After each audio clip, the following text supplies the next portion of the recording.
So welcome everybody to this session on belonging to places. Of all the things that you could have chosen to do, you've come to this one, so thank you very much.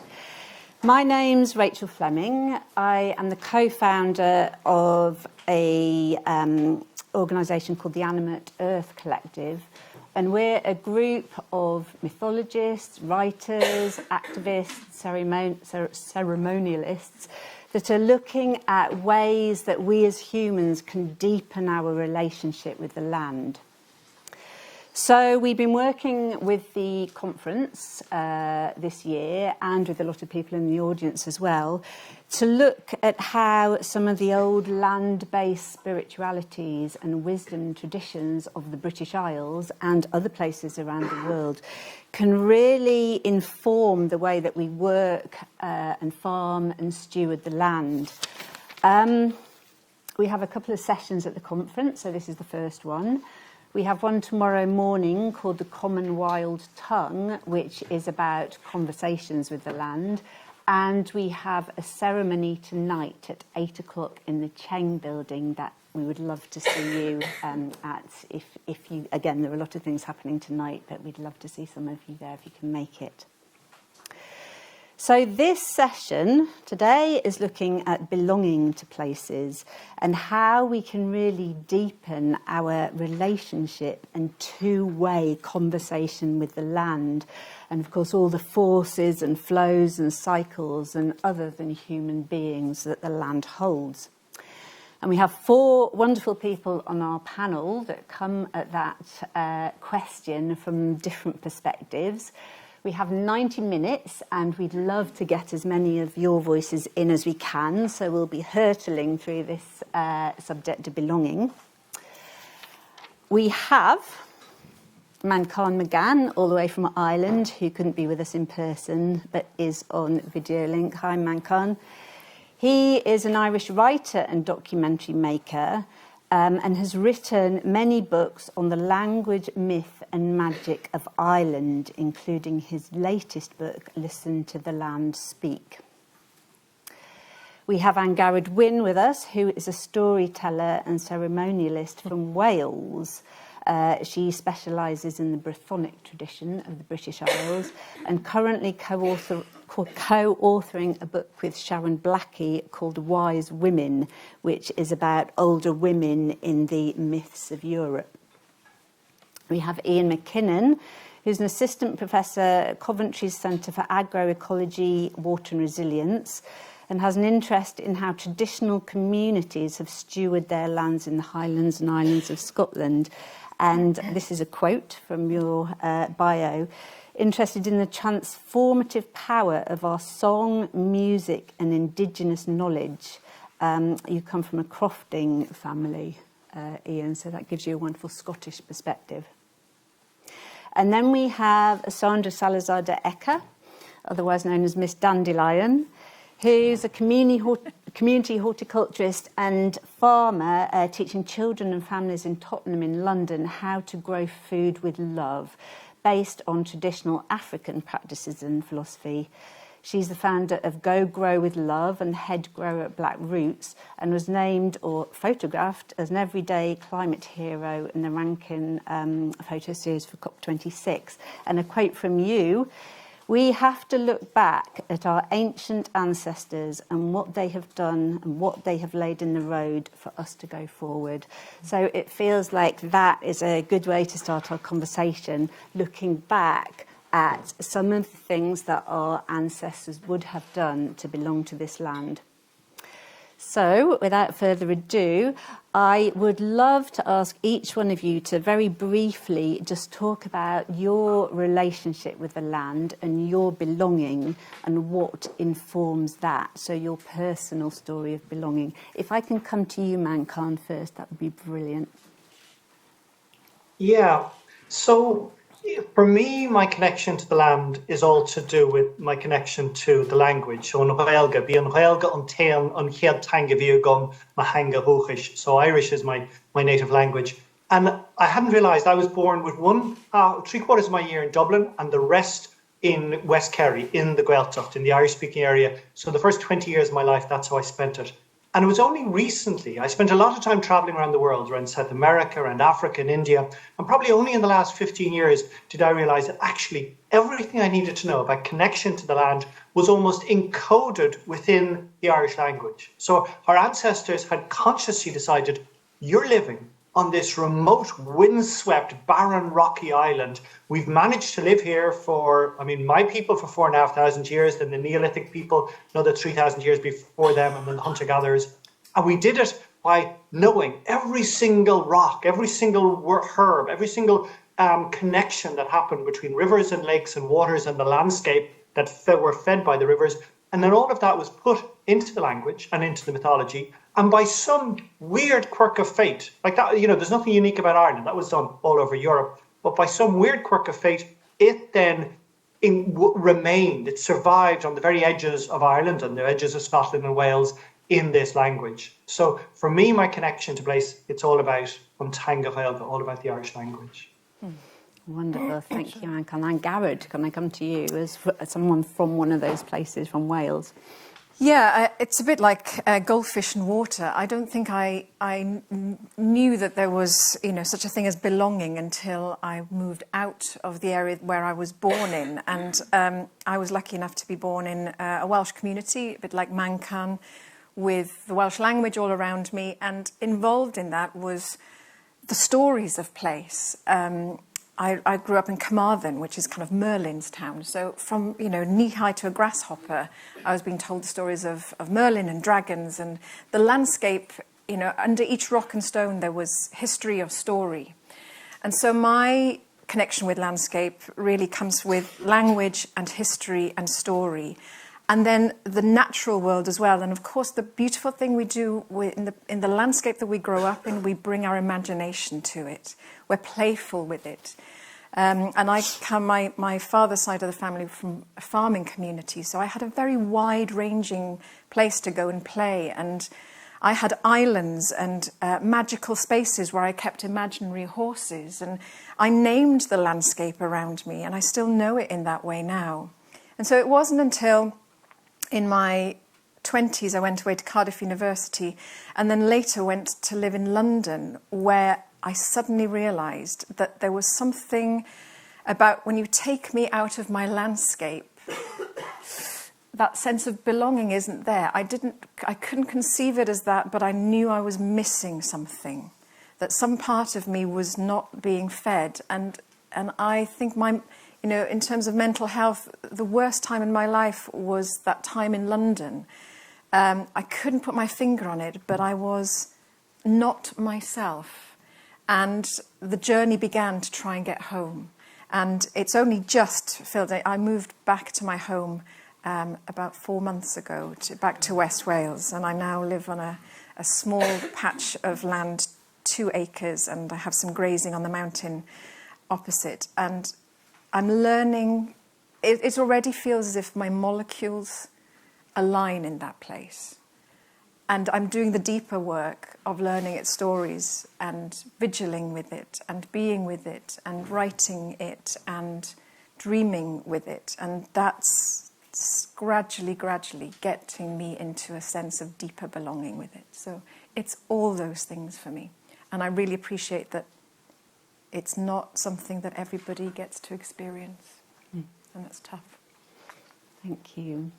Ian, from the Highlands and Islands of Scotland, what's your sense of belonging? Thank you, Rachel, for putting this panel together and supporting us to get to know each other a little better before it happens. I'm really grateful for that.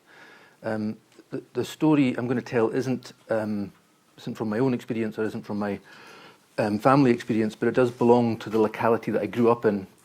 And when I first read it, I knew it was true for me. It was personal in that sense. And it came to me because I've been struggling as to know what to contribute to this session. And when we had our first meeting, we shared several of the big stories from our various cultures, cosmological stories, mythic stories, a bit like if you were at the session this morning, when Charlotte was using the story of the dragons in a mythic way to as part of a sort of a story of a mythic story of restoration. And one of the stories, or one of the ideas that came out strongly in what we were saying, was that in Celtic traditions and in other traditions, the land is or has an eternal feminine presence. And I kind of felt almost awkward saying that, but then this morning I've been hearing several people in the panel sessions I've been at talking about rematriation and the idea of motherlands rather than fatherlands, which is very reassuring to be around that kind of discourse. And Angharad, I think you mentioned, and maybe this is something we'll talk further about later, the idea of the chief or the king marrying the land when they come to take up their responsibilities. And from that point on, it's the conduct of the leader that determines the well-being, not just of the society that lives in that land, but of the land itself. And another aspect of this that was brought up, I think, by Manachán, and I think he's written on this, is the Cailleach, which in Gaelic means an old woman or a holy woman. And this is, again, a female feminine presence, which is about the idea that the land is alive and that in spring it's youthful and full of vitality, and then in summer, late summer, produces a harvest with fertility, and then at the end of the year grows old and dies at Samhain, and then we have the 3 dead months of the winter, the Gallrig, before the process starts again. And in Scottish Gaelic context, that's on Lafail Bríde. And it's the idea of that, firstly, that our conduct matters. We have to take responsibility. Someone earlier on one of the sessions was talking about the importance of responsibility, and that because it's for ourselves, but it's also for those round about us and for the land. And equally, that we that it's a cyclical process. This is all cyclical. So I was thinking on that, and a story came into my head from this book, which is called Night Falls on Ardnamurchan, The Twilight of a Crofting Family, written by a man called Alistair MacLean, whose parents were the last crofting family in a township called Sana in Ardnamurchan. Even at that time, this was written in the 1980s, it was mainly made up of holiday homes. And I'm sure in other parts of rural Britain, we know that that's only intensified in the process since then. And it's a very uncomfortable book because it's about his parents' final years, and it's about him then going back to try to live a communal way of life without a community. And of course, it's futile. And one of the stories that he tells there is about his father when they were growing cereal crops, oats probably, that he and I remembered the words, I haven't read the book for ages, but he deliberately abandoned the custom of making the maidin, a maiden, a corn dolly, with the last sheaf of the harvest. This sheaf, this doll or maidin, was placed above the fireplace and kept there in a position of honour until the following year's harvest, when it was burnt and the process began again. And Alistair MacLean, who was a poet, then said, my father had grown self-conscious about it. And so he leaves it to us to then spell out, he was self-conscious, so he abandoned it. He was embarrassed about it. He was ashamed about it. And that's personal because it makes me think of the decisions that my own parents and grandparents have made about what to impart to me. And so the absence of being, unlike Angharad and Manachán, a first language speaker of Gaelic is something I've had to go back to, and I don't feel comfortable in the language. And again, more germane perhaps to the theme of this conference, all the knowledge of the foreshore, the foods of the foreshore, which my grandparents were full of and which very little has been passed on to me. Jessica in the previous session in here said, food is the nexus of our relationship to place, and it's very much about our ways of belonging. So for me, this situation, there's a tension there, there's a rawness, because I feel I'm between two different ways of belonging, and the abandonment of the maidin, it tells me, is an aspect of that. Wonderful. Well, We'll definitely come back to that. First of all, Sandra, I'd like to come to you. So you come from Angola and you work in London with people growing in the soil of London. So your tradition is not of these lands and yet is here now. So I'd love to hear about your sense of belonging and how that works from your tradition in London. Give thanks.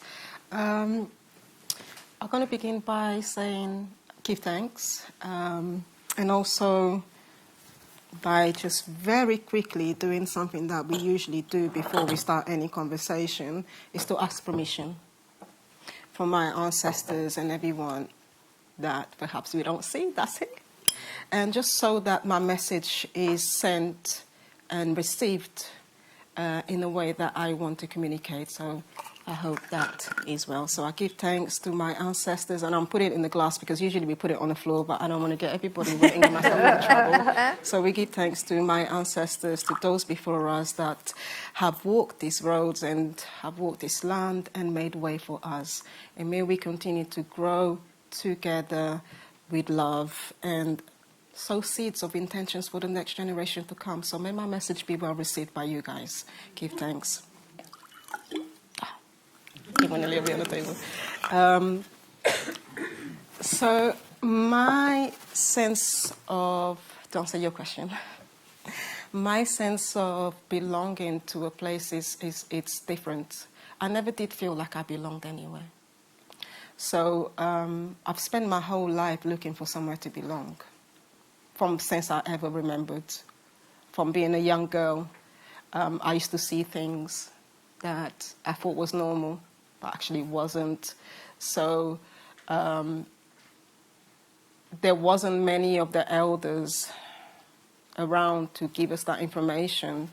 And like you were saying, our parents and aunties and uncles or whatever, they restricted the information that they gave to us. Also, they didn't come, they missed their land. So there was a gap there, you know. When you move from one land to the other, you tend to leave some of the traditions behind.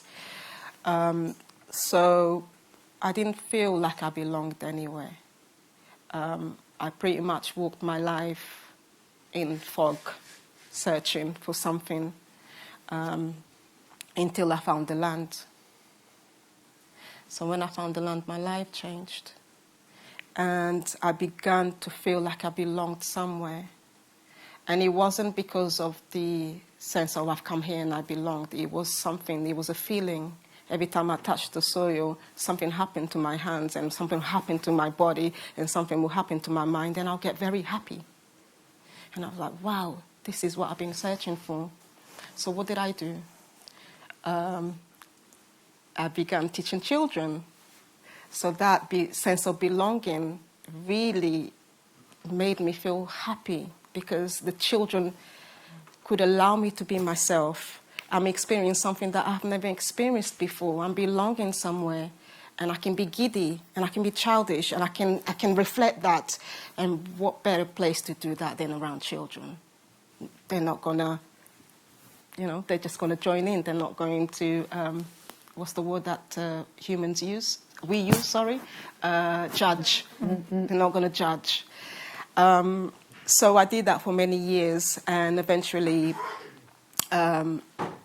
there was still something missing. Another sense of belonging. I don't know what it was, but there was still something missing, a feminine energy. I don't know how to explain it.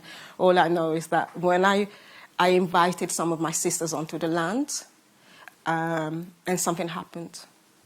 That sense of belonging became stronger because now I could open up and speak about things that I have never spoken about before, what was going on inside of me and how, previously, and how the soil made me feel. And just, we spoke about tradition, mental well-being, because tradition for us is all about being the best version of yourself, doing things that are going to give back to nature. I mean, it's that reciprocity, right?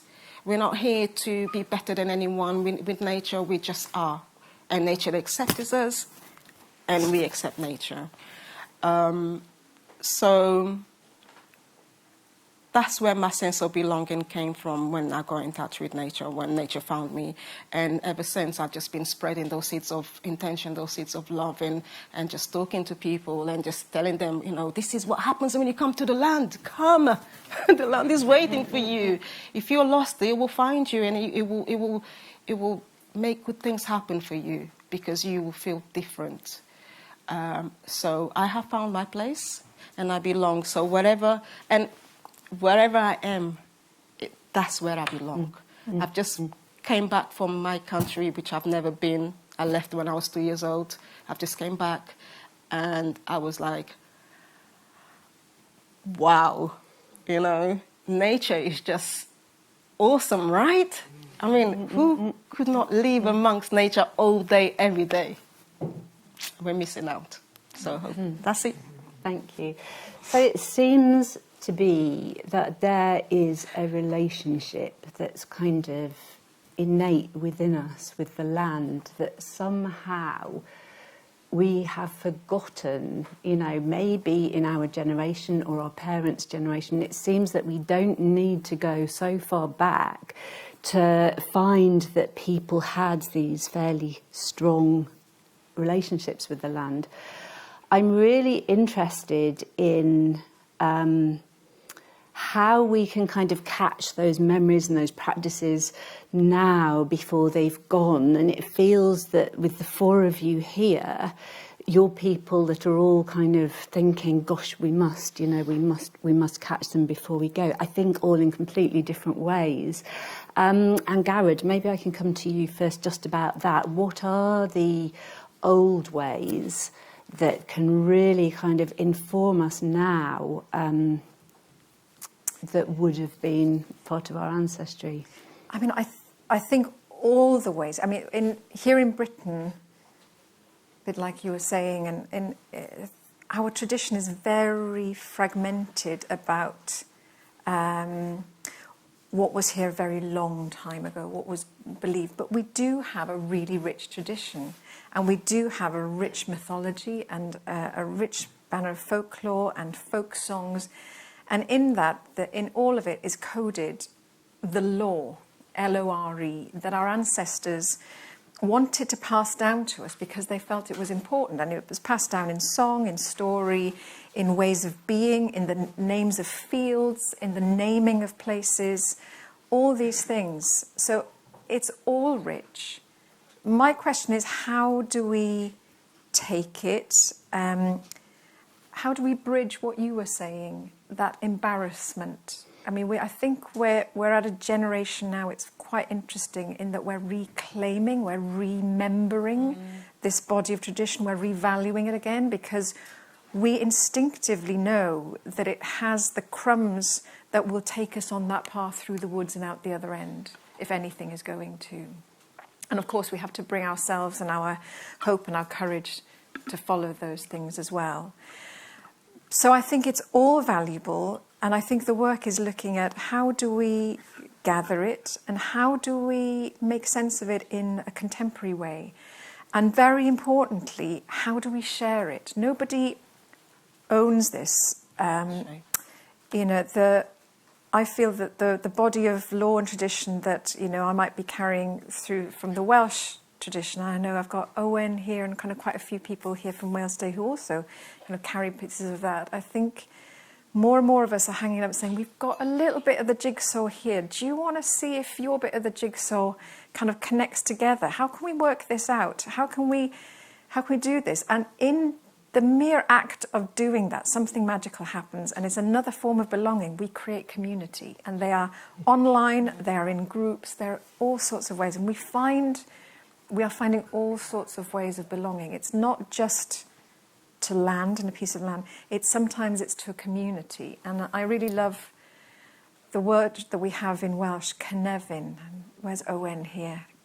Owen has written a beautiful album on this. It's if you translate it directly, it's habitat, but it means so much more than that in our language. It's about community, it's about a way of being, it's an interweaving energetically with place and community and language and story and all those things that we are woven through. We are not individuals. Each one of us is a community of beings and is a community of knowledge. So yeah, that's a long way of saying it's all of these things, and the question is, how do we make sense of it today? How do we take the corn dolly, or the caseg verdi, as I would know that, and how do we make her relevant today? How do we build a process around that becomes meaningful to the next generation, that can help them find a way back into community through it? Thank you. Manchán, I know that you're doing a lot of this work in Ireland with the magic and myths and language that you write about. What's your take on this and what's needed? It's an incredibly exciting time. Like, hánig tochtarm agus mé géisteach le Angharad agus Iain. So like a lump in my throat came on me listening to Angharad and Iain, because we all have the exact same stories. And of course we do. We come from the same culture.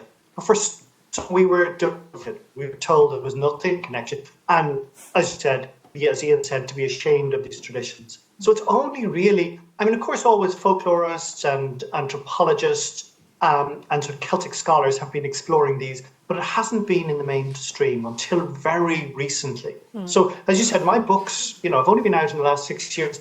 They're like massive bestsellers. That would have never happened before. Writing about myth, about lore, about the Irish language was a thing of shame until very recently. So, as part of this revival, particularly among young people, among 20-year-olds and 30-year-olds, it's huge in Ireland. I mean, I can't speak for Wales and Scotland, but it's huge. As part of this, there are these new revelations coming to us. As Iain said, the Cailleach, the land goddess, the fact that Ireland, Éire means Éiru's land. The Vikings called it was Éiru, was the word for Ireland, and then Éiru's land means Ireland. And Éiru means she was a goddess who nourished her land. Éiru, it's from the Huandigian, a Proto-European word which means abundance. So our name of even the land is this goddess of abundance. And in some way, there's a slight overemphasis on the goddess at the moment. It can be awkward going to these meetings where everything is about the goddess. But it's only because up until 20 years ago, the only folklore we had in Ireland was about male, strong warrior men who destroyed and cut the heads off people. And so we didn't know that beneath all of that is this entire goddess land. And that all of Ireland is named after often different forms of the goddess. Every river is a female goddess. Often, or is a female word, and most of them are goddesses. There are whole mountain ranges that are the breasts, that are the thighs, that are the limbs of the goddess. So it's not, but then in our mindset, as we're becoming to learn this, us sort of non-experts, we think, oh, it's all about the goddess. No, it's not. It's because our ancestors had this idea of transition, of not one or the other. The goddess rivers were going through, were being connected to the male sun, were moulding the land, which was both male and female at different times. So all of these are new revelations to us, and there's a certain excitement to them. We don't know what to do with it all. And also, there's a sense that we've had a bit of a missteer. If this world was taken over by anyone, it was like Celtic shamanism and neo-paganism. And some of that kept some of these ideas alive, but a lot of it was sort of made up by narcissistic practitioners in America. So we're at a time when we're realizing, oh my golly, there's all this knowledge about how to live sustainably in the land, and not necessarily to go backwards to degrowth, to reverse into some ancient way, but actually to use that knowledge of how to live on a land abundantly so that we can thrive in this age. And for me, I'm thinking, what can we take? If we have some knowledge come from legends, some from words, some from just the lore of our grandparents, what do we do? I think the key thing that has survived unbroken is a knowledge of the seasons, like in Scotland and Wales, but also around the world. In the last 3 years, I've been telling my stories about Irish lore to Aboriginal elders in Australia, to Native elders in Native American elders all along the west and east coast of the States, and then First Nations people in Canada. They have the exact same stories, uncannily in some way.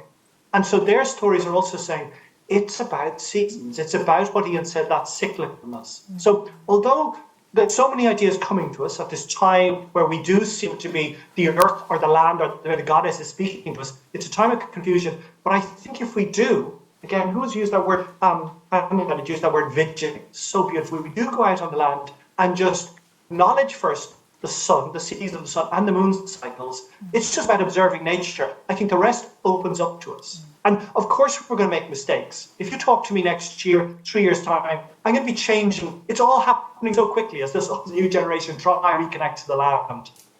As Sandra said so beautifully, how it suddenly you're fulfilled from a place of being disconnected. You suddenly find this fulfillment, and we're like eager adolescents. We don't quite know what to make of it, and we're determined to tell the people about it. Where we haven't really, I haven't anyway personally grounded this information yet. But it's such an exciting time where I see on all of these social media, really, Facebook, Instagram, Twitter, all these people seeking to reconnect. Obviously, going out the land, but seeking to communicate on these wider spaces. So it's a time of absolute flux and change, but I see so much positivity in this awakening, in this rising that's happening now. Yeah, That's very good. Yeah. Well done. Ian, coming back to your corn dolly, and actually I'm interested in everything you said. This marriage between the king and the land, the female land, for me, there's something in that we've missed. Can you say anything more about that? What do we know about that? And Angharad, maybe you have something to say. Well, firstly, it's important to keep in mind that the women are in charge. You know. As somebody sitting. Hamish Henderson called it the hidden world of Celtic matriarchy, and I think that's important. I mean, I'm making light of it, and I think there is. And I think Manchán kind of alluded to it in terms of the notion of sustainability. I think there's a politics, potentially a politics to this, because if we to come back to that idea of the woman being in charge, of there being this feminine presence in the land, how was that maintained? How was the knowledge of that maintained? And as you said, it's through songs, it's through stories, there was a dance, there was an enaction of the death and rebirth of the Cailleach, cultural practices. And I think for something that's been that long enduring, actually the land itself, it's the voice of the land itself, it's the whisper of the sea and of the shore, as every year in the dead months it brings in seaweed that's going to fertilise the land for the next year. It comes out of the sky, it resounds in the hills, that gathers and harnesses the rain that supports the crop, and it's in the arable ground itself where the crop's growing. And what then is the voice that replaces that voice that's maintained that? It's the voice of the European and UK level policy that says, well, we need to have more. That more can be got from this. Bigger is better. I came down the road yesterday with Patrick and Fiona Morrison from North Uist, and Patrick was telling me how in his family they shifted from cattle to sheep in the 70s. It's the same story in my family. My grandfather kept cattle. My father shifted to sheep. It was Cheviot sheep. They don't belong in that area. They're not the native breed of sheep, and it requires a different kind of agriculture. So that the loss of knowledge or the change in knowledge is linked to changes in practice, and the knowledge serves to justify the practice. It's like a philosophy, the philosophy of cyclical relations and of it about being in balance is replaced by the idea that you can just press it more and more. And then you have what Karl Marx, and I think it's an enduring aspect of his work, he called the metabolic rift, where places can't rely on their own resources anymore. Instead, they have to extract from and exploit elsewhere, and you have forms of inequity and oppression coming in as resources are drawn from elsewhere. And I'm not saying that the forms of agriculture that were in the Hebrides in the 1950s were closed systems and didn't require inputs from elsewhere, but it's become worse in the last 50 to 60 years as these big breeds of animal have come in. And I know in Patrick's family and in my own family, we're now transitioning back away from that. But we can use those ideas, I think, politically to underpin a politics that challenges the perceived ways of doing things now. And that, I think, is part of the importance and the power of the stories and the Maidin. It seems to be that we talk about the law of the land and nature-based wisdom and land-based spirituality as though it's a terrifically complicated thing that we've kind of got to revisit. And yet it seems to be so simple in that it's about the seasons and just the simple things that we sense and feel with our own bodies as part of nature as well. That's kind of what's coming out for me in this conversation. And Sandra, for me, you're an embodiment of that, really, because you just say, well, from my tradition, it's just that you do it with love. Yeah. Can you say any more about that? Because I love the way that you kind of approach this. It's interesting that we're talking about seasons, because my awakening came from knowing the seasons. It actually was I was with the children teaching in the food growing as we do in schools, and the children, they taught me, what does this mean, the seasons, and then I began to explain to the children what the seasons meant, and as we were dissecting the principle of the seasons, we then began talking about the quadrivium, and I didn't use those big words, but we were talking about things that made sense that were unseen: quadrivium, maths, science, language, everything. And then it became apparent, wait a minute, what happens to us is the same thing that what happens to us during the seasons is the same thing that happens in the garden. So I know that during the season of winter, my body is going to feel this way because this is what's happening to the environment. So I'm going to, do some inner work, some shadow work, some whatever work to align myself with the seasons. And then it became much easier once you make once I made my own awakening, or I made those links, everything just began to happen, and the information just began to come, and everything just began to make sense. It was just like something just happened to the brain, and things just became so much clearer and so much easier to follow. And then I thought, wow, wait a minute, what if I apply this into my business? Oh, that's when everything just changed completely, So then I began applying I call it the wheel of seasons, into everything that I did in life. All my practices began from that.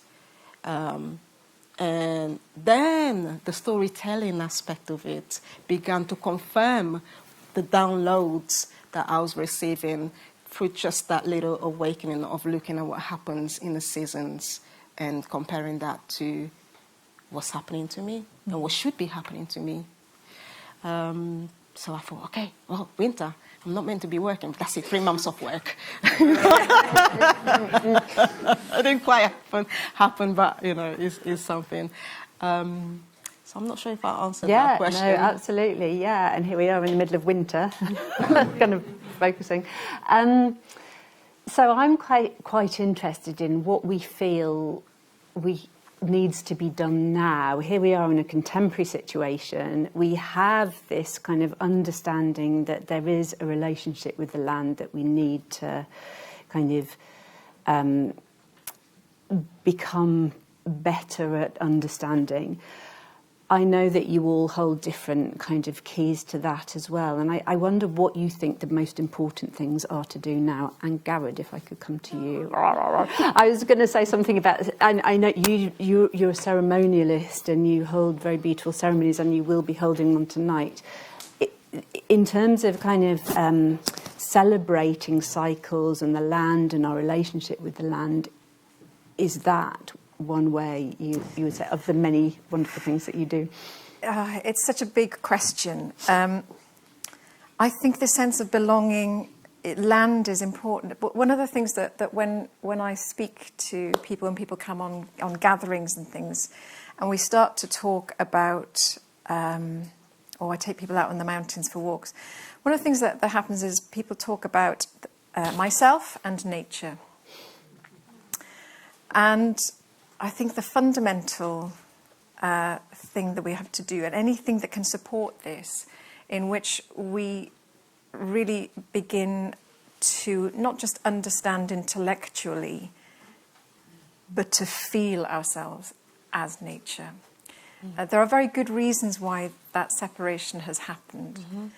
But anything that we can do, and whether that is, if you live in a city, having a potted plant that you watch going through the season, taking a walk to the park. I've lived in cities, and this work it is more difficult, I think, in cities than where I'm living now, where I can see the dawn and the moonrise and everything, and the season's very, very clearly. It's a very wet season right now.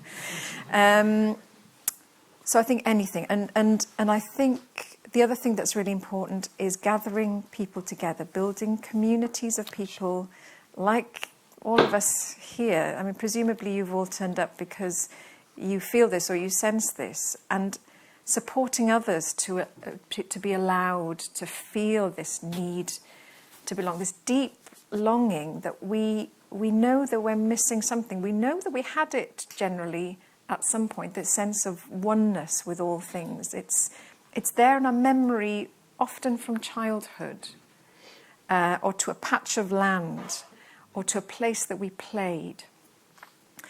And finding ways, and it involves the imagination as well. This work isn't just about the rational place, it is about the mythopoetics of place, and allowing ourselves to go into that place of myth and imagination and dreaming with place, as well as knowing it for its soil type and the species and things like that. All of that is important. So gathering for ceremonies, for conversation on the land, reminding each other, sharing the information that we have, whatever little bit of the jigsaw we have. Ceremony, vigil, dreaming, sharing stories, songs, creativity, pouring the awe that we feel for these beautiful places that we are, sharing it back to that place. There is a magic that when I tell a story of a place in that place, we believe that the stories came from the place, same as language was given to us from place. When I tell a story of a place in a place, something phenomenal happens on some realm that I don't profess to understand it, but it's potent. And doing those old practices, but doing them together and holding it lightly. Sometimes it can feel silly, and sometimes we hit that sweet spot where we know it's something really meaningful. I'd like to make a plug for dancing. Yeah. Dance as well. Dance. Yes, dance as well. Absolutely. Brilliant, thank you. Manchán, what do you think we should be doing? Is there anything to add from that to that list? I would echo and support everything Angharad is saying. But there's something interesting. So we're at the Oxford Real Farming Conference. Now, maybe 10 years ago, maybe further, if we'd had this gathering of us, we would have been in the Grove, in some oak grove somewhere around a fire, and the serious business would have gone on in big conference rooms in Oxford. There is something happening now that it is not an us and them, that every farmer in Oxford at the moment is aware that their ancestors worked in a more sustainable way. And no one is saying that we need to just put an end to everything we're doing now. Like in Ireland and Scotland and Wales, definitely in Ireland is the only thing I know about, we've been farming cattle for 4,500 years, 5,000 years, and in fact, it's a tradition we know how to do. So this isn't, let's, an end to one thing and the beginning of something new. But there is practical, utilitarian, useful information within the lore, within the language, within the rituals of how to do this in a sustainable way. And that's what's so valuable. So I suppose, the key element in Irish culture was the Glasgowlan. And the Glasgowlan was the Glasgavlin sometimes, it's a particular cow who nourishes the land in the evening time and makes it abundant. So the land that the cow has grazed in is greener, is more lush than ever. And she gives unlimited milk to all her community. It's basically the well of unlimited food and resources. You'll find this idea in every mythology in every place around the world. But what is vital is the Glasgowlog or the Glasgowlan is respected and is not abused and is not exploited. And the great story in every single parish in Ireland, and we know this was a story that was told not only in every parish, in every townland up until the 1930s, because we have this phenomenal folklore collection from 1937, 38, 39, that every local school in Ireland was asked for the old stories. And virtually in every single townland, they told this story. of the Glasgow, the cow who abundantly gave for her people. She's connected to the Boinda, which is a goddess cow who also nourished other people with her life-giving milk. She's the root of the Boyne Valley, the Boyne River. You know, all our passage tombs, our Neolithic passage tombs around Newgrange and Nowth and Down, they're all on this Boyne River, this Boinda, this Mother Goddess River. Anyway, that's like 4,500, 5,000 years ago. That's the Neolithic people, not us, the people who came before us. We kept that same story alive in the form of the Glasgowlan, and it said, if you look after her, she looks after us. And of course, a foreigner comes in, an exploitative man, which could almost be said to be that sort of male, industrial, EU type of farming that came to Ireland in 1972 and in England when we joined, with this, let's increase yield. So this man comes in, he says, I bet you I can get a vessel that your endless, eternal, magical cow won't fill. And of course, he brings in the sieve, because this community never thought that the land would ever, there was no limit to the abundance. If Éireadh, if the word for Ireland means abundant land, nothing could ever go that. Nothing could ever threaten that. But along comes this outsider male with this clever, glick is the wise or manipulative or scheming mind, and brings a sieve.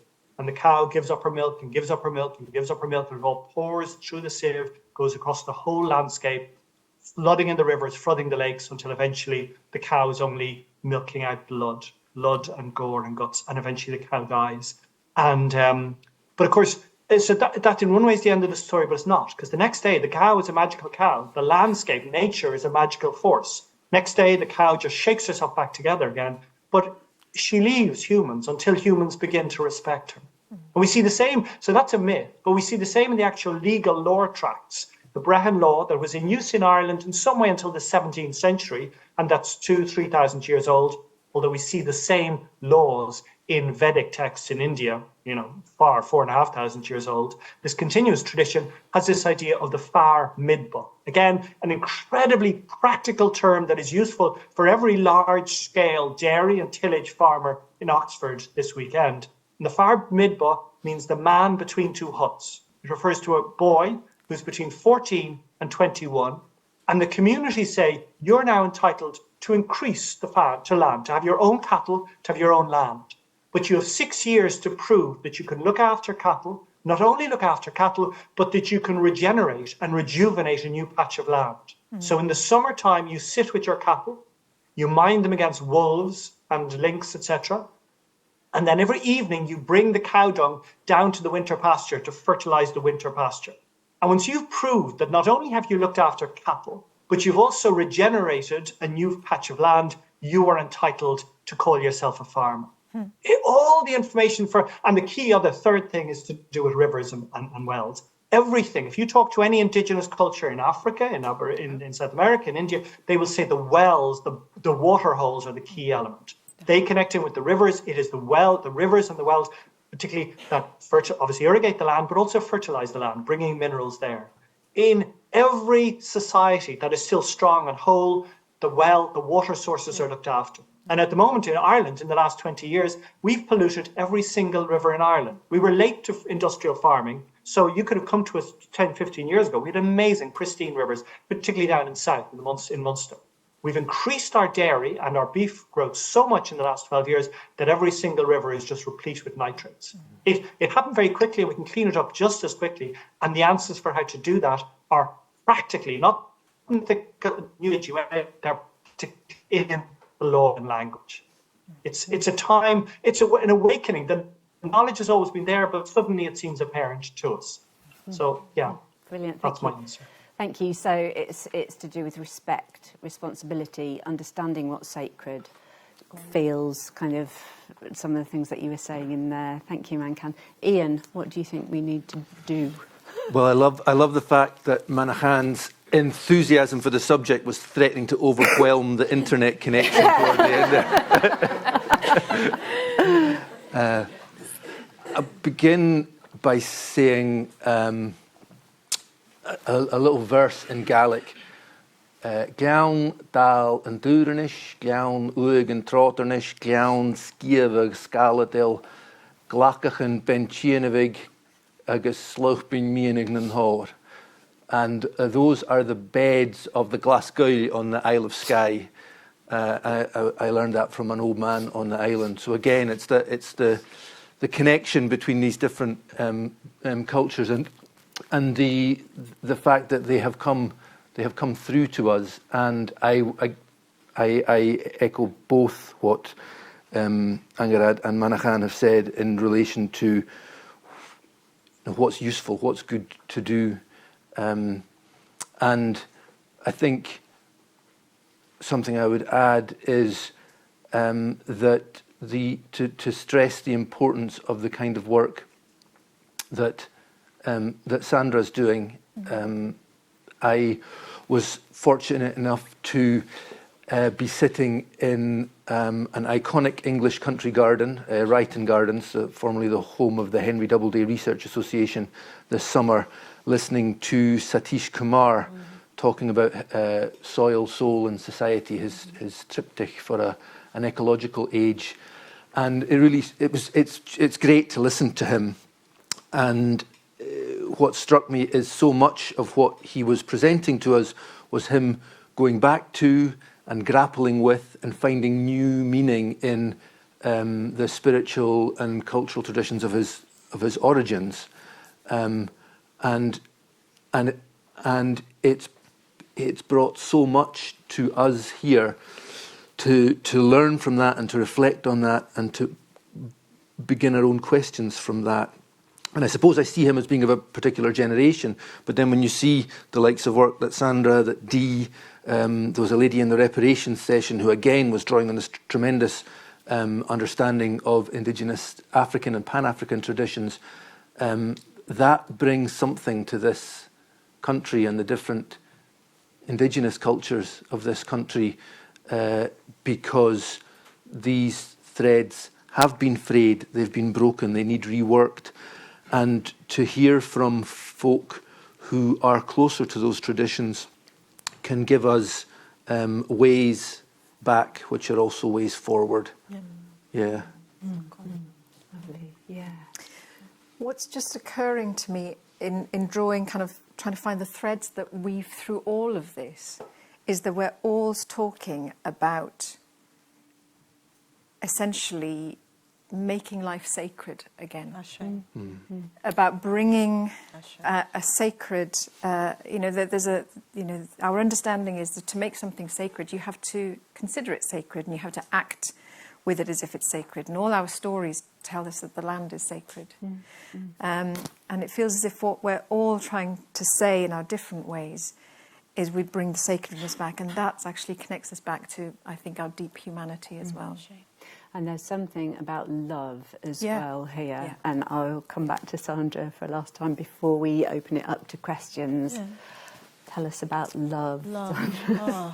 All we need is love. All we need is love. Love is so sweet. But if you don't know love, you just don't know how to receive it. I'm learning.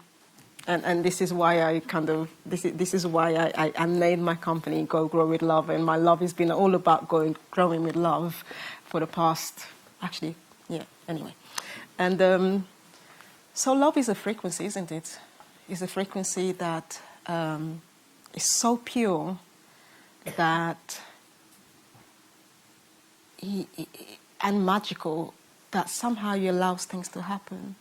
It's like, you know, when you have a dirty window and you can't see through the window because it's so yucky, but then you get your old school, you get your newspaper, your water, and you clean the window, and all of a sudden you can see through, and it's so shiny and so clean that you can see everything so clearly, and nothing can spoil that.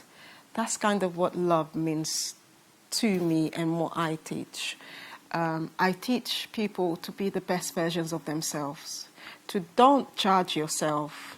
I mean, the land doesn't judge you, so why are you judging you for being what you're trying to be? We're learning. We're here to learn. So I truly believe through all the trauma that, I mean, I can only talk for myself now. I'm talking about me, but all the trauma that I have been through in my young life, that there was a need for that, and the need was so that I could find love. because if I didn't know wrong, then how can I know right? Also, there's a magic about love. Love means honoring. It means reciprocity. It means caring. You know, it means good communications. It means understanding, overstanding, understanding. I mean, there's so much to love that can repair this world that we live in, above and below, and in the cosmos, in the seas. Imagine if we all loved each other. Like, what a great world would that would be, right? I mean, we could have those difficult conversations without being so attached to emotions, you know. We would build things that were meaningful for a reason. We would do things for each other, not for profit. Oh, profit each other, you know, profit will be love. So I believe that this is a world that can be built. I'm not saying that, okay, it should all be about love and yeah, we shouldn't have no problems. That's a different conversation. But I believe that that love will make things fall into place and create those openings. Love is the key. We write songs about it. And finding how to love the land, Yeah. to remember. Yeah, and the land helps you to remember that. I mean, who hasn't sat on a chair on the land, I don't know, and listened to a bird sing? I mean, to me, that's love. I could have a fog head full of so much things to do. There's no end to it. But that bird sings, everything goes away, and I'm in paradise. And then all of a sudden, all that chunk of things that I had to do become so simple. I'm like, I'm just going to do one. That's it, done. I'm going to go with the seasons. Cool. Thank you. Thank you so much. Can we open up then? Fantastic. If we could keep our questions or comments just to the essences of them, that would be wonderful, so we can get as many in as possible. Roving mic here. I saw a person right in the middle on the second to back row. Brilliant.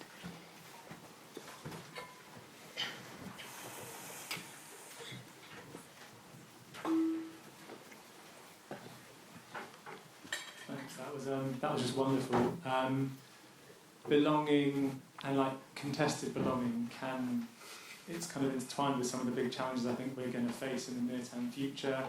Conflict, ideas of migration and different ideas of belonging around that, I think, will become big issues for our society. And I wonder how the stories that you know about, older stories, older myths, might help us not just attach to the land, but also navigate some of these kind of future challenges in a way that sort of remains humane and loving and all the things you were talking about. Iain, do you want to... The first thing that comes into my mind is a short, I think he calls it a poem, by a man who is my friend and mentor, Alistair McIntosh, who wrote a little poem. I think he called it Scotland or Alaba, and it runs: a person belongs in as much as they are willing to cherish and be cherished by a place and its peoples. And I know that Alistair draws deeply on the mythopoetic traditions of Gaelic Scotland, but has always, the work is always about supporting the incorporation of different peoples and cultural difference. So I can't, off the top of my mind, think of a story or a song that encapsulates that from tradition, but then I'm not as familiar with that as perhaps some of the others on the panel, so I'll pass it along to them. But I think there is a commitment among those of us who are seeking to rekindle these deep places within us that connect us and reconnect us to our places, that they should be places of opening. They should be places of opening, not places that are closed or fixed. And also, I think, Sandra, you said about this belonging to any piece of land that you find yourself on. So it's not about ancestry or where you grew up. And I wonder how possible it is to feel that same kind of love for land wherever you are. And Angharad, do you have a thought about that? Yeah, I mean, I work with communities a lot, helping them to understand their place better and value their place better. And the way we do that generally is to explore, the stories and the history and bring people together. And in most communities that I work with, there will be people who have lived there all their lives. And very often they've kind of forgotten what's special about the place. Yeah. And people will come in from the outside and they will just instinctively know that this place is amazing, but they don't know why. And when you bring those people together with in a space where the aim is to build community and honour the place, magical things happen. Because in an older tradition in Wales, there is an absolute guidance that always welcomes the stranger. And that can be hard in this day and age where we have a lot of second homes that mean that our local young people can no longer afford to live in the communities where they grew up, and that has an impact on our culture and language. And so we are, what you were saying, there is a difficult social thing of how do we welcome people in and enable them to make a home in our places and support the flourishing of a culture that is there. So, but I think it's not by doing that. It's about doing that. It's about welcoming the stranger. But there's an onus on both sides. There's an onus on both sides. Yeah. And just to say on what you were saying, I don't think that our ancestors were always welcoming strangers, but not at the kind of level and intensity that I think we can expect in the Northern Hemisphere to do in the coming years with what is going to be happening. And so I think we're into new territory that we are going to have to piece together. And I think love has a lot to do with that as well.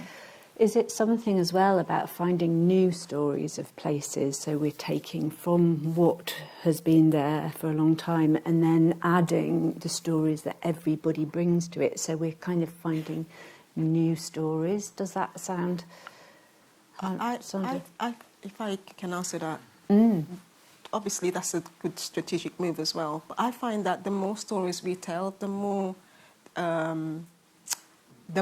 we see that we have similarities in our stories. Mm-hmm.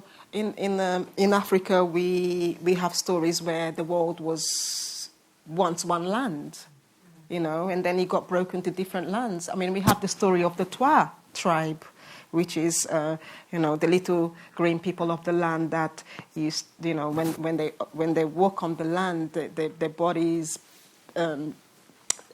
the colours change into rainbow. They reflect nature. They were they were camouflage. So they also have those stories of the Twa people in islands. So it's a lot to do with storytelling and also ownership and responsibility. Like it is your ownership, it is your responsibility as people of this earth to do those practices. And if you don't know, that's okay. Like the brother here said, just do it. You may be opening some doors, but unless you experience, you don't know. So little practices daily, even like affirmations, you see what with libation, programming your water before you drink it, before you enter your home, you give thanks, so you don't bring in some other beings with you, so to speak. So I think it's a collective responsibility, and we are doing the works. Let's not forget that. We are doing the works, and yeah. That's a great question. Manchán, do you have anything to say about that? Lost you. You've gone very quiet. That's okay. I'm back. Sorry, I yes, didn't have one. Perfect. Yeah. When Sandra talks about the spirit people, the rainbow people. Eru, remember Ireland, the goddess of Ireland, her foster father was Cuddle the round-breasted. And Cuddle means shapeshifter or also cuttlefish. In other words, a being who can change the skin, the colour of his skin to multiple colours. So what we get from this is that our stories, as Sandra said, are universal. But also, our stories, legend and lore, have been used as propaganda in the past. The 2 times that our legends and stories were recorded, one by the Christian monks from maybe the 8th to the 12th, 13th century, there was an agenda. There was about promoting Rome as a Vatican centre, as the story, the male hierarchical figure. And then in the late 19th century, by the Celtic revival, the Gaelic revival, in an attempt by Irish people to de-Anglicise ourselves, to gain freedom from Britain. And in this, again, we focused on the male warriors, and how we were nationalistic, how we were different from everyone else. So there's 2 slants have been put on our lore and legend that shouldn't actually be there. Originally, the stories are all about how there were multiple different people who gathered on the island, movement after movement of settlers. We are an island that has just monastic sites, and then the ritual and ceremonial sites that go back to Neolithic times and then to go back to Mesolithic times. It's all about different people arriving on this rocky island, but this amazing, bountiful island that was always bountiful until, again, the 19th century, when British landlords decided to get rid of the vegetable, get rid of the myriad people, the 8 million people living on the island, and put sheep and cattle there instead. So there's a way that we can relook at our language, our lore, and see, actually, it's all about welcoming foreigners from outside and the land being bountiful in that way. So it's, in no way, there's a real danger that of going back to tradition lore that we become small-minded and nationalistic and acceptable and elite.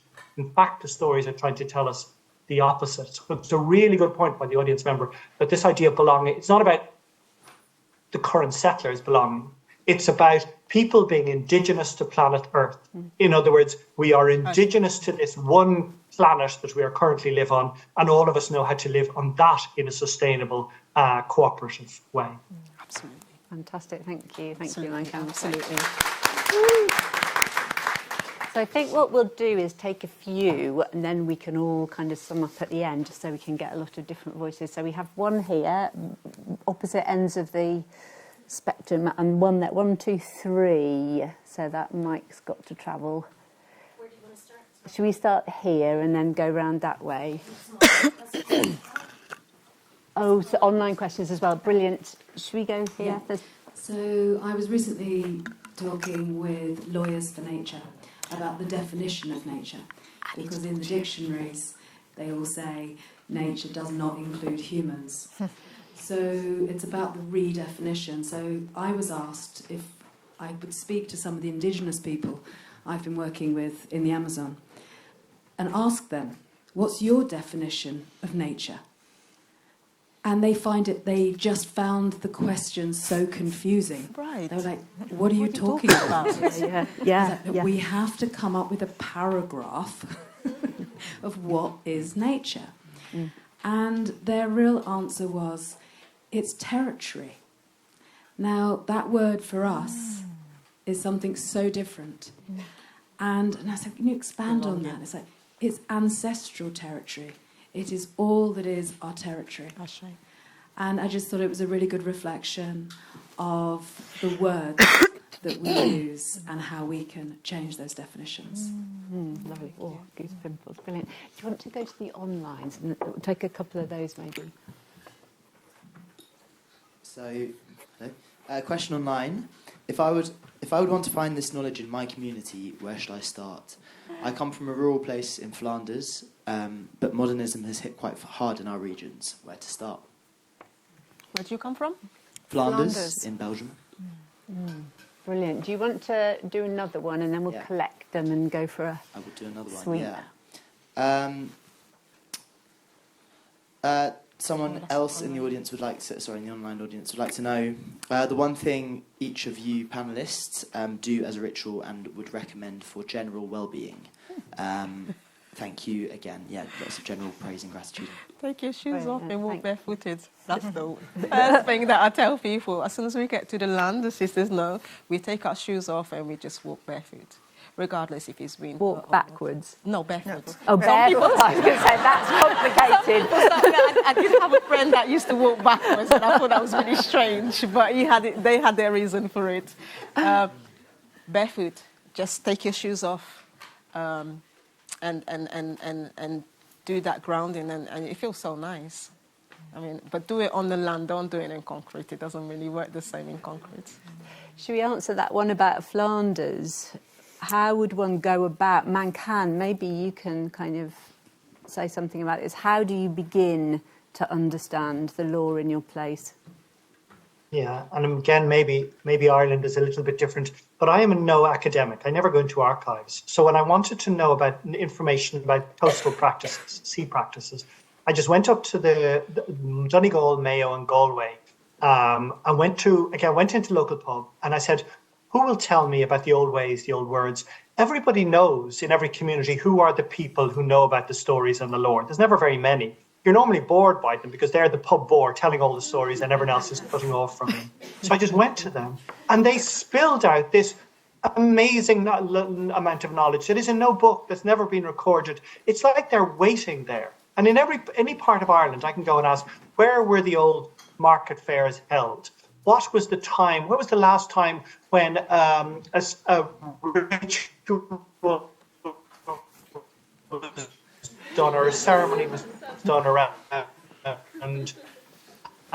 May Day, around Biafra? It's breaking up. It's breaking up, Manachán. That's why there's. Yeah, it's Manachán, breaking That's why up. we're laughing. Yeah, Your enthusiasm is confounding the internet again. Anyway, just to say, in Ireland, the knowledge is among the old people. And I presume a lot of older people, anybody over 60 seems to know more than they think.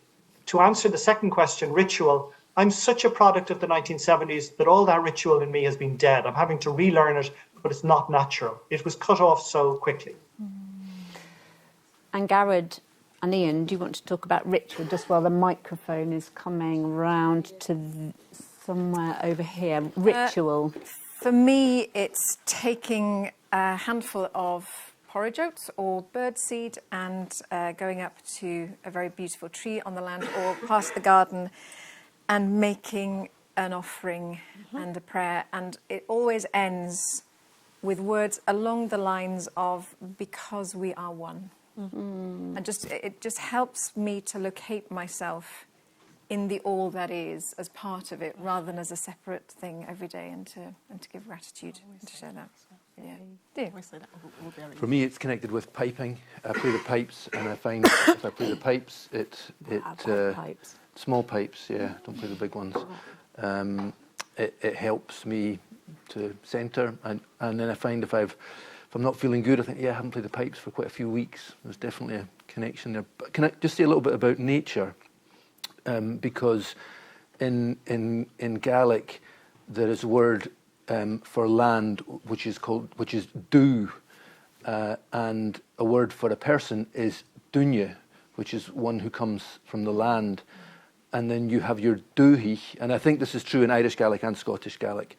Your dúhi, which is your homeland, so dúhi Vich is the homeland of the Mackays, dúhi Vich Cleodge on Skye, the homeland of the MacLeods, and then your dúchas is your sense of belonging to and responsibility for that home area.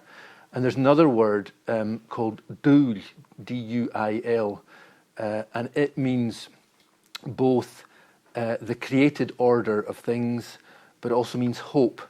So Rin and Dúil is one of the Gaelic names for God, and it means king, patriarchal, king of the elements or king of hope.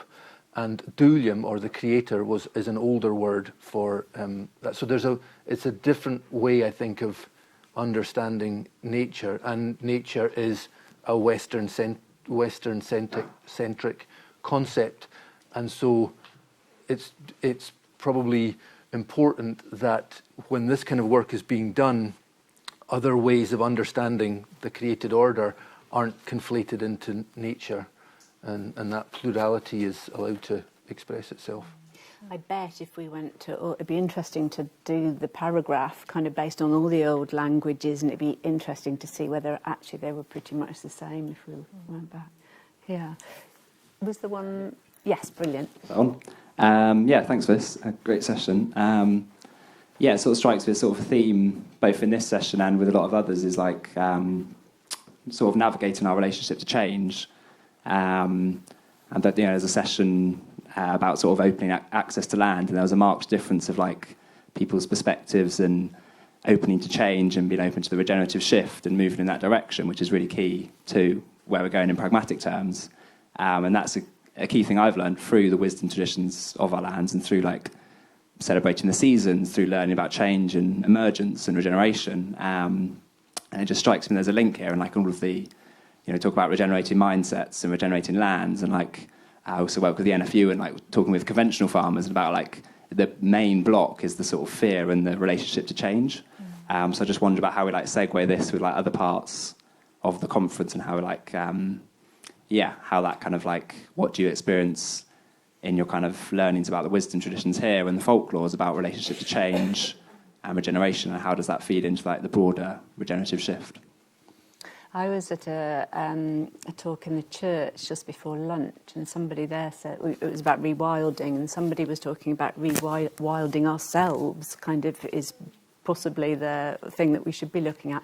And for me, there's something in that, it's actually taking a deep look at ourselves and how we interact with the land. I mean, what would it be to include the land's voice in our decision making about what should happen? And it feels that there is a huge connection here somewhere. Does anybody else have a thought on that? I think it's all one, and I think we're just, at the moment, they might feel like separate pieces of the jigsaw, but this, this conference is part of the movement that is starting to put those pieces of the jigsaw together. And, what's amazing to me is coming here for the first time and seeing the openness to this. I've just moved back to a very rural part of West Wales, and I met John, the farmer, the old boy who lives right at the end of our lane, the other day, and he said, going back to work then in January? Yes. Moved in? Yeah, great, yeah. What you up to then? And I thought, do I tell him I'm going to a farming conference? I said, yeah, I'm going to a farming conference. Doctor said, yeah, what you doing there then? I think, oh God, I'm going to have to tell him I'm going to do a ceremony. Do I say this? And I said, well, actually, I'm doing a ceremony. And he's like, well, what do you mean? And just talking this through, and he said, in the end, he came to, that's a good thing. Oh, good. And it was just, it really moved me, actually, because we then could have a conversation about how his journey in farming, farming when he was a boy was very different from farming when he was a man. And his connection to the land and the farm that he'd grown up with, that his, generations of his people had lived on. And that there was something in what we were trying to do here that brought something of that back, which he felt was lost, that like the soul of it had been lost. And it was really beautiful to see that generation that we might think of as quite intransient, but the sense that he really saw the point of it, and he saw that it was bringing something that's been missing and that has possibly been causing a lot of depression. And I can speak from my relatives who farm, depression from a sense that something has been lost in this process. And I think probably those of you who are farmers are here because you're part of that movement to bring that soul back into farming. So I think we're part of it, doing that. Do you have a thought on that? Just for the microphone, I think there's one right up at the top. Do you have a...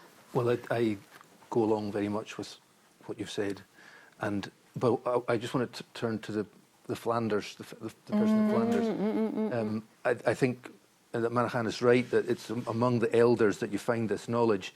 I just wonder if in a place like Flanders that if that could be augmented with, and this is the academic stuff maybe, but in the 19th century in particular, in Ireland and elsewhere, there was a kind of romantic nationalist revival, and a lot of books were being written, a lot of studies were being done throughout Europe as part of nation-building processes. And folklore was often seen as being at the heart of those processes. So it may be that in that part of France, it was conceived of as being a place where that it offered something to the national soul, as it were. And as Manachán says, these texts have to be approached very carefully because they were part of political projects that belonged to their time. But if we approach them carefully, we can draw out, dare I say it, the essence of them, while recognising that there are other things there that belong to a different period. So to support the work of just meeting people and asking questions face to face, there may be a literature there. I would suggest, particularly that kind of second half of the 19th century, that might augment the understanding. And even going further back, whatever literature traditions that are there, I mean, conceivably, right, even back to the Roman invasion of Gaul and the chronicles surrounding, you know, Caesar and such like. There could even be stuff in there. I think it's really important to just search for everything, you know, in all periods, but as Manachán says, to be careful with what you find, because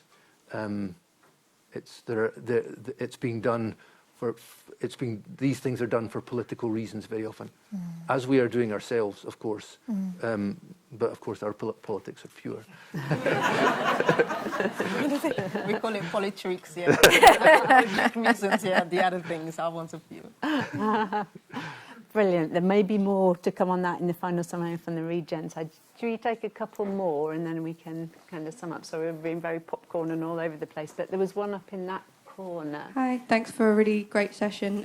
I would really be interested to hear from all of you about your relationships with English as a language, because obviously, like within these islands, within these islands and around the world, like, you know, English is the language of colonization, and its widespreadedness represents the loss of a sense of belonging for countless people. But we're all speaking English right now, and I would just really be interested to hear from all of you about your relationships with English as a language in relation to your work on belonging on the land. Yeah, thank you. Thank you. Should we take a couple more and then we can all have a go? One here. I wonder if you could say something about, I don't think you mentioned this, liminal space, where there's a sort of thinness between the spiritual and the physical world. And I think I've experienced it a number of times. At one place in particular, I crossed over Culloden Moor and felt a real anguish and pain of that battle and subsequent times. But then I went into the church just below in the village, and there was an extraordinary sense of peace. And I don't know how to describe it, but I could hardly breathe. And it just seemed such a contrast, this awfulness, and then this sense of peace. I can only assume it was because of prayer and maybe grieving, and it's gone on for a very long time. I just wondered if you could say something about that. Yes. That's it. Thank you. Well, we have 5 minutes, so I think we ought to bring it back. So we've got regeneration, language, liminal spaces. So you can all take your pick on one of those in your kind of summing up. So I'll take the language one. Would you like to go first, Sandra? Yeah, I'll go first. My one is with the language. Oh, wow. I have a battle with the language. I mean, I came to this country at the age of 12 and I didn't know how to speak English. I just need to say 2 words. My name is Sandra. 3 words, but I won't say the third. My name is Sandra. I'm 12 years old. So my relationship with the English language is a very funny one, because I've never been able to express myself properly, even when talking. And also when I do my prayers, funny enough, it is not the same. I don't feel the sense of peace that I do when I say it in Portuguese. I'm fluent in Portuguese. When I say it in Portuguese or my dialect language. So my relationship with the English language is a very one, really, to be fair. But the children help me to have a better relationship, because I watch the way that they speak and how they express themselves. It's much more fun. Cool, thank you. Angharad. Can I quickly, on the English language, I just want to, which might seem quite strange for a Welsh person, but I want to stand up for the English language. It's a beautiful language that comes from the Anglo-Saxon, that has been here in these lands and the British Isles for such a long time. And it also, of course, like landscape, it has layers and layers of cultural history which make it difficult. Certainly as a Welsh speaker, it makes it difficult for me. You know, English speakers came in and tried to to take the language away from the tongues of my ancestors. But that's another story. The one thing that is interesting, I don't think the English language helps what we're talking about here, and I'll tell you why. In most indigenous languages, everything is a he or a she, or both he and she. In the English language, you have this thing it's, which is very alien to the rest of us. There's no it's in the Welsh language, so everything is soulful. Everything has a beingness in a way. So I think that's an interesting thing in the context that we're talking about. And the other question was about liminal space. And it comes up back to what the Flanders question, walking the land and listening. I think when you walk the land at a soul's pace, and I would encourage our friend in Flanders to do this,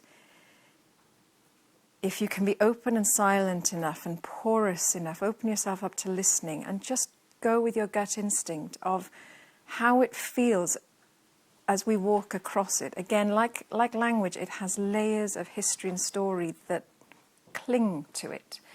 It's not just about thin places. All places have their own personality and spirit and echoes. And I think we are, as beings, attuned to listen for these things. James Hillman talks about us being not Homo sapiens, but Homo appreciatus. There's something in the human being that can appreciate the landscape, appreciate the world around us, and offer it back. And so we can be, if we can be silent enough, we can be like tuning forks for the landscape. And it's available to all of us, but it does mean us just quietening down. And we will be talking about that a lot more in tomorrow's session at 9 o'clock in here, just to give a plug for that. We have 2 minutes. Manchán, can I hand over to you for one of those minutes to say whatever comes to the top of your head in conclusion? It may be an answer to those questions, or it may be something completely other. What would your last thought be? That, I haven't dared refer and go near the issue of liminality and the other world and the magical world, because this is my first step into the Oxford real farming. If I dare come back next year or the year after, I think we'll have progressed. Everything I'm saying today needs to be buttressed around the idea of the other world, the magical world. But I think small steps, we've gone so far into an expansive mode of thinking. There are layers and layers, but our ancestors, not only our ancestors, my mother, my grandmother, my grandfather, all believed in the magical world interacting with the real world. That's a fuzzy thing for us to idea now, but as Sandra makes these great leaps of bringing African tradition into urban London, we do that almost there's the magical, there's the practical and rational, but also the magical. The goddess, nobody is making the land speak to us again. No one's making the goddess arising. It's arising up by some magical force. If we can open our hearts, and possibly the best way of getting in touch with that magic is through Sandra's word, love. But these are thoughts that are almost beyond the scope of this conversation. I'd look forward to it in future years to explore it further. Yeah. Brilliant. And also to say that Manchán and Angharad will be doing a workshop on the subject of magic and myth on the Animate Earth Collective in about March time. So that is one place we can take it if you can't wait until the next conference. Iain, your final summing up. What rises to the top of your mind? Oh. And it's okay if it's nothing. Well, liminal space for me, I think of the foreshore. It's a space that's there and then it's not there, and that's the space that I go to very often, and I think it's as you said, Angharad, it's a quality of appreciation, and that's what you were bringing to Culloden Moor and to the church. Is that you were mourning for something and finding peace in something. And I think finding spaces in which we can cultivate that awareness and the sense of love that must underpin it is the key to this. And I do believe that just sitting or being in the land with that frame of mind can help us on that never-ending journey. No, really called live. Yeah. Brilliant. Thank you all so much for coming. So we've run over by about 1 minute. Thank you, Iain, Angharad, Sandra, Manchán. And Rachel. Thank you.